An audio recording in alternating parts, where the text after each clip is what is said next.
గోపి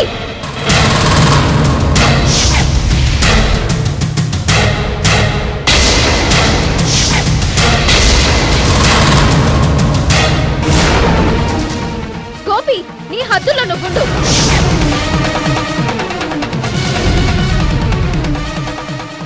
నేనే తప్పు చేశాను రాదా? నువ్వు కాలు జారితే పడతాను, చస్తాను. నన్ను పట్టుకోవడానికి నువ్వెవరు? ఎవరి హద్దుల్లో వాళ్ళుంటేనే మర్యాదగా ఉంటుంది.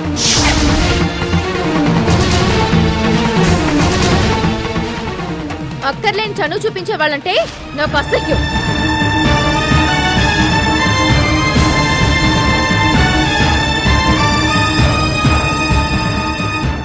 ఎందుకురా తొందరపడ్డావు?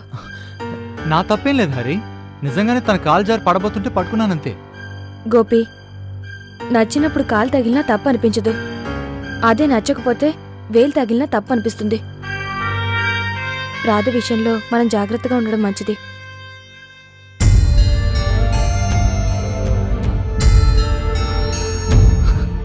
ఇదేంటి ఇలా జరిగింది? అక్కడికి నేనేదో కావాలని పట్టుకున్నట్టు.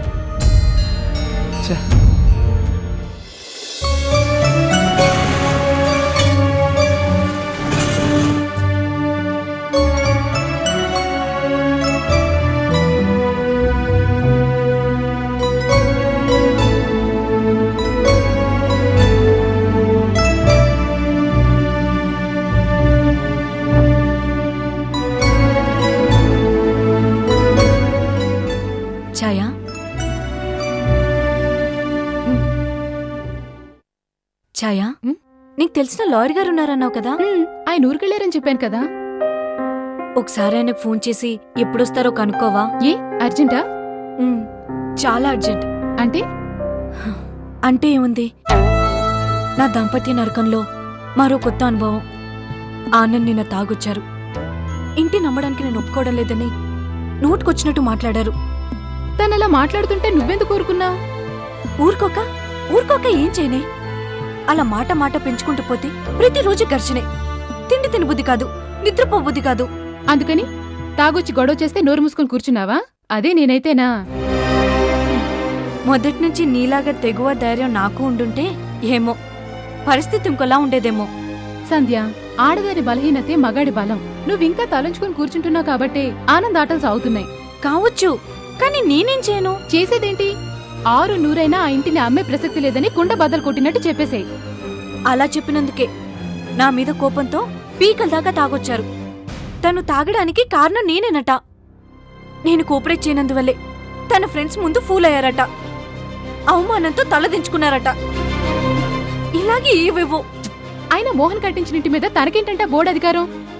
ఆ ఇంటి మీద నీకెంత హక్కుందో తన పేరెంట్స్ కూడా అంతే హక్కుంది. ఆ హక్కును వదులుకోమనే శాసిస్తున్నారు. కాదన్నందుకు ఇలా నోటుకొచ్చినట్టు మాట్లాడి మనసును గాయపరిచి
రాధా,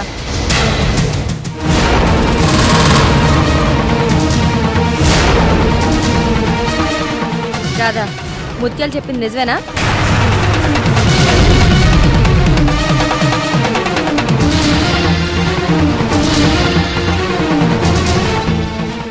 మాట్లాడవే. అక్క అది ఛీ! అయ్యో పాపం అని తెచ్చి ఇంట్లో పెట్టుకుంటే ఇంతకు తెగించి కడుపు తెచ్చుకుంటావా? ఏమైంది హారిక? ఏమైందా? ఇది ఇది ఎంత సిగ్గులేని పని చేసిందో చూసారా? ఎవరితోనో తిరిగి కడుపు తెచ్చుకుంది.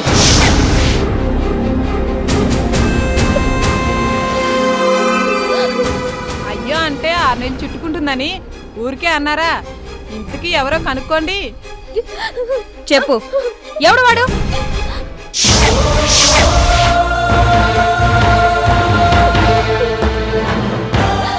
చేసిందంతా చేసి అలా మూగిదేయాలా నిలబడ్డావే? చెప్పు. హారిక, మీరు మాట్లాడకండి. చెప్పవే దరిద్రపుదారా. నిన్ను నా సొంత చెల్లెల కన్నా ఎక్కువగా చూసుకున్నందుకు ఇంటి పరువు తీసావు కదే, అంత కొవ్వెక్కిందా? చెప్పవే, చెప్పు, ఎవడు వాడు? అలా ముంగిలా నించోడం కాదు, చెప్పమ్మా. తప్పుడు పని చేసినప్పుడు లేని భయం ఇప్పుడెందుకట? చెప్పు. నువ్వు అలా పేర్లు దాచగలవు గాని పెరిగే కడుపును దాచలేవు. చెప్పవే, చెప్పవే దరిద్రపుదారా. నిన్ను నా సొంత చెల్లెల కన్నా ఎక్కువగా చూసుకున్నందుకు ఇంటి పరువు తీసావు కదే, చెప్పు, చెప్పు.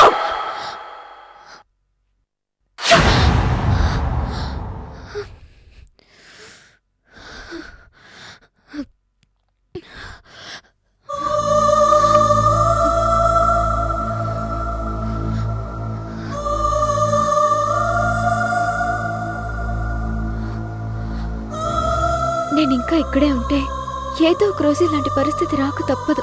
అలా జరగకూడదంటే నేను ఇక్కడి నుంచి వెళ్ళిపోవాలి. నిజం బయటపడేలోగా వెళ్ళిపోవాలి. రాధా, ఏం నువ్వు చెప్పేది? నువ్వు ఇంట్లోంచి వెళ్ళిపోతావా? అవునక్క, నేనేం చేసినా ఈ ఇంటికి మంచి జరగాలని, అందరూ సంతోషంగా ఉండాలని. ఏమండి? గోపి! ఏంటి, ఏమైంది? విన్నారా రాధేమంటుందో? ఇందాకేదో అన్నావుగా, ఇప్పుడు చెప్పు. నేను ఏడాది పాటు మా పుట్టింట్లో ఉండాలనుకుంటున్నాను. ఎందుకు అలా అనుకుంటున్నావు? దయచేసి ఎందుకు ఏమిటి అని అడగండి. అంటే ఏమీ అడగకుండా కారణాలు తెలియకుండా నువ్వు పుట్టింటికి వెళ్ళిపోతానంటే పంపించేయాలా? రావడం పోవడం అంతా నీ ఇష్టమేనా? అక్క, మీరు నమ్ముతారో లేదో నాకు తెలియదు, కానీ ఆ కోయిదరు చెప్పింది నేను పూర్తిగా నమ్ముతాను. కోయిదోరా ఏం చెప్పాడు? నా జాతకం ప్రకారం ఇప్పుడు నాకు చెడ్డ రోజులు నడుస్తున్నాయట. నడిస్తే ఇలాంటప్పుడు ఆయన నేను ఒకే ఇంట్లో ఉంటే ఏడాదిలోగా ఎవరో ఒకరికి అరిష్టమట. అర్థమైంది. ఆ కోయుడు మాటలు నమ్మేసి నువ్వు పుట్టింటికి వెళ్ళిపోదాం అనుకుంటున్నావు, అంతేనా? ఏం రాధా, ఇందుకేనా? నేను ముందే చెప్పాను, ఇలాంటి వాటిని మీరెవరూ నమ్మకపోవచ్చని. ఇలాంటివన్నీ మూఢనమ్మకాలు, నమ్మకూడదు. ఇది వరకు కోయిదరు చెప్పిన మాటల్ని మీరు నమ్మారుగా. అసలు ఆ కోయిదరికి ఏం పోయే కాలం వచ్చింది? నా నమ్మకం నాది, దయచేసి ఎవరూ కాదనకండి. ఈ జాతకాలు గ్రహాలు అంతా ట్రాష్ రాదా, హంబక్. నీలాంటి వాళ్ళ దగ్గర 100-200 గుంజేయడానికి ఆ కోయిదరు కల్పించిన కట్టు కదా. కట్టుకదే అయినా కావలసిన వాళ్ళ గురించే కదా. నిప్పు అని తెలిసాక ముట్టుకోవడం ఎందుకు? తప్పని చెప్పాక కలిసి ఉండడం ఎందుకు? కలిసుండక పుట్టింటికి వెళ్ళిపోతే చెడ్డ రోజులు మంచి రోజులు అయిపోతాయా? జరగాల్సిన కీడు జరగకుండా ఉంటుందా? జరగాల్సిన కీడు ఎప్పుడో జరిగిపోయింది. అక్క, మీతో వాదించేంత చదువు, మిమ్మల్ని ఒప్పించేంత తెలివితేటలు నాకు లేవు. నేను పల్లెటూరు పిల్లని. ఆపదలు రాకుండా రక్షరేఖలు కట్టుకుంటాను. కోరికలు తీరాలని ముడుపులు చెల్లించుకుంటాను. నేను ఇలాంటి నమ్మకాల మధ్య పెరిగాను. వీటినే మనస్ఫూర్తిగా నమ్ముతాను. కలిసుండటం అపచారం అని తెలిసాక దూరంగా వెళ్ళక తప్పదు కదా.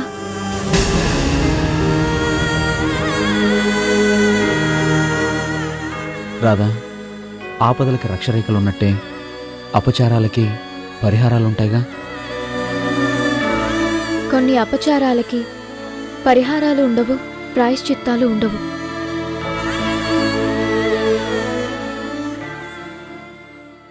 రాధా, నువ్వెన్నైనా చెప్పు. ఏడాది పాటు నువ్వెక్కడికో వెళ్ళుంటానంటే నేను ఒప్పుకోను. ఎక్కడికో ఏంటి, నేను వెళ్ళేది మా అన్నయ్య దగ్గరికేగా. అయినా ఏడాదంటే ఎంత, ఇట్టే తిరిగి వస్తుంది. కానీ నువ్వు లేకుండా నువ్వున్నావుగా. అదే ఆయనకేం కావాలో చూసుకోవడానికి. నేనుంటే నువ్వున్నట్టు కాదుగా. ఎవరుంటేనే? అందరం క్షేమంగా ఉండడం ముఖ్యం. అంటే డిసైడ్ అయిపోయావన్నమాట. మేమిద్దరం ఒకే ఇంట్లో ఉంటే తన కాయక్షీణం అంట కోయిదొర చెప్పాడు. నమ్మకం ఉన్నప్పుడు నిర్ణయం తీసుకోక తప్పదుగా. రాధా, నువ్వెన్నైనా చెప్పు, నువ్వు లేకుండా. అక్క, నాకు మాత్రం వెళ్ళాలనుందా? కానీ తప్పదు, వెళ్ళాలి. అందరి క్షేమం కోసం, ఈ ఇంటి సుఖశాంతుల కోసం. దయచేసి నన్ను ఆపడానికి ప్రయత్నించొద్దు. కాదంటే నా మీదొట్టే.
సంధ్య,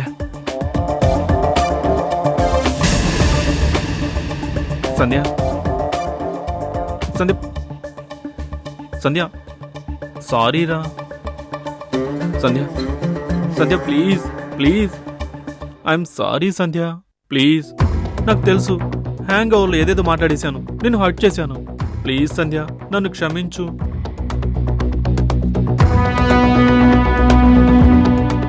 సంధ్య, సంధ్య, ప్రామిస్ సంధ్య, ఇంకెప్పుడు తాగను, నిన్ను హర్ట్ చేయను. జరగండి. నో, నువ్వు క్షమించానంటే కానీ ఇక్కడి నుంచి కదలను, నిన్ను వెళ్ళనివ్వను. కుక్క తొక్క తాగుబోతోడి మాట ఒకటే. సంధ్య, అంత మాట అనుకో. నేను తాగుబోతుని కాను. I'm not a regular booze. హత్య చేసిన వాడు కూడా ఇదే మాట చెప్తాడు, తనకు అలవాట్లేదని. ప్లీజ్ సంధ్య, నువ్వేమైనాను పడతాను, కానీ ఇలా నీ మౌనంతో మాత్రం నన్ను టార్చర్ చేయకు, భరించలేను. కింగ్ మగాళ్ళు కదా. ప్లీజ్ నన్ను ఇంకా చంపకు, కావాలంటే చాలా వదలండి. సంధ్య, నేనొట్టి ఫూల్ని, ఇడియట్ని, బేవాస్ గాని, అయినా నీ భర్తని. Please please forgive me. ఎందుకు ఎందుకు నన్ను ఇలా టార్చర్ పెట్టి నరకాన్ని సృష్టిస్తారు? ఎందుకు? Please Sandhya, forget it. ఇంకెప్పుడు అలా జరగదు. ఇంకోసారి అలా జరిగితే నీ చేత్తో కాదు, నీ చెప్పుతో.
అవునమ్మా, వచ్చిందాన్ని తిరిగి వెళ్ళిపోవాలి కదా.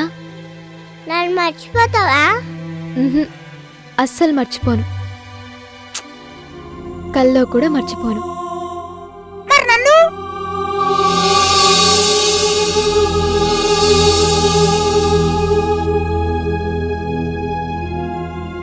నిన్ను కూడా.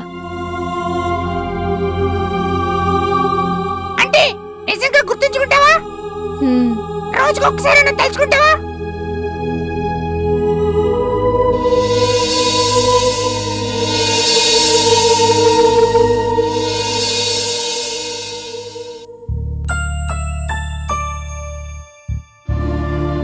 వెళ్ళక తప్పదా రాదా?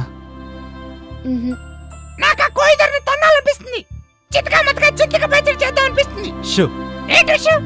నాకేదనిపిస్తే అదే చెప్తా. అనిపించినవన్నీ చెప్పకూడదురా, ఎందుకు? తప్పురా. ఏ తప్పు? ఎస్ అనిపించినప్పుడు నో అంటే తప్పు. చెప్పు రాదా? ఎస్ ఆ నోవా?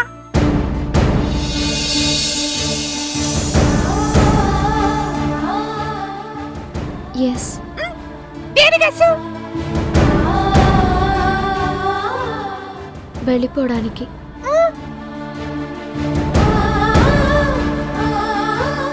మరి ఉండిపోవడానికి?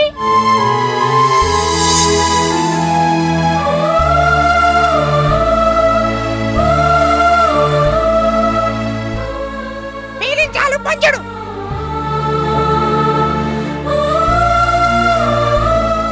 నేను ఇస్తాను రా.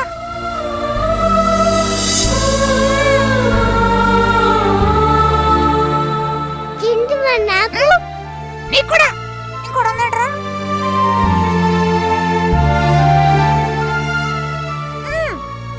Thank you. ఓకే. చింటూ, అక్క జాగ్రత్త. ఓకే, నువ్వు కూడా జాగ్రత్త. టెడ్డీని జాగ్రత్తగా చూసుకో. అలాగే. అన్నయ్య వచ్చే టైం అయింది. ఓకే, నేను డిస్టర్బ్ చేయండి. నేను కూడా.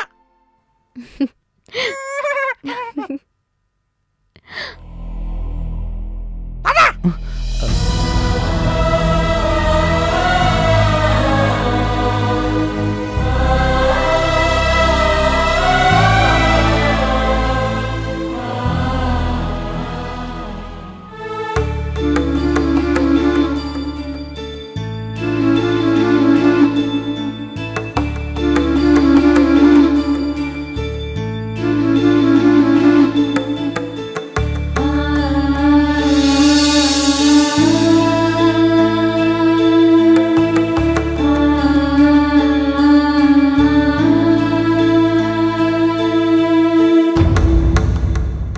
హారిక, ఏంటి అలా ఉన్నావు? రాది ఇలా వెళ్ళిపోతుందేంటండి? ఎంత చెప్పినా వినకుండా ఒట్టేసి నా నోరు మూయించి. వెళ్ళని, తనకి ఎక్కడ ఉండాలనిపిస్తే అక్కడే ఉండని. నాకు తెలియకుండా మీరు గాని రాదని. అదే ఏమైనా అని రాధ మనసు బాధ పెట్టారా? రాదని నేనెందుకు బాధ పెడతాను?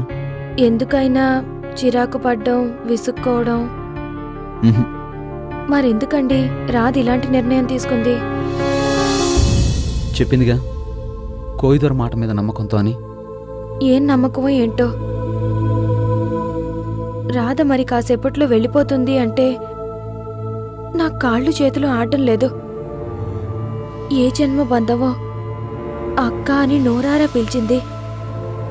ఆ అమాయకత్వం, ఆ మాటలు, ఆ అల్లరి ఇక మీద ఉండవని తలుచుకుంటేనే గుండెల్లో దిగులుగా ఉందండి. ఏం చేస్తాం, తప్పదు కదా. ఇన్ని రోజులు మన మధ్య మన మనిషిలా కలిసిపోయింది. తన ప్రతి కదలికలోనూ పసితనమే కనిపించేది. ప్రతి మాటలోనూ మన అనే చనువు ఉట్టిపడేది. తన జ్ఞాపకాలు ఎలా అండి దూరం చేసుకునేది? మీరే చెప్పండి. మీరు మాత్రం రాధని మర్చిపోగలరా? మనది కాని దాని గురించి మర్చిపోక తప్పదు హారిక. మరేదండి మనది? ఇంత ఆత్మీయంగా కలిసిపోయావే. రాధ మన మనిషి కాదా? రాధ మన మనిషి కాదని నేనెప్పుడు అనుకోలేదండి.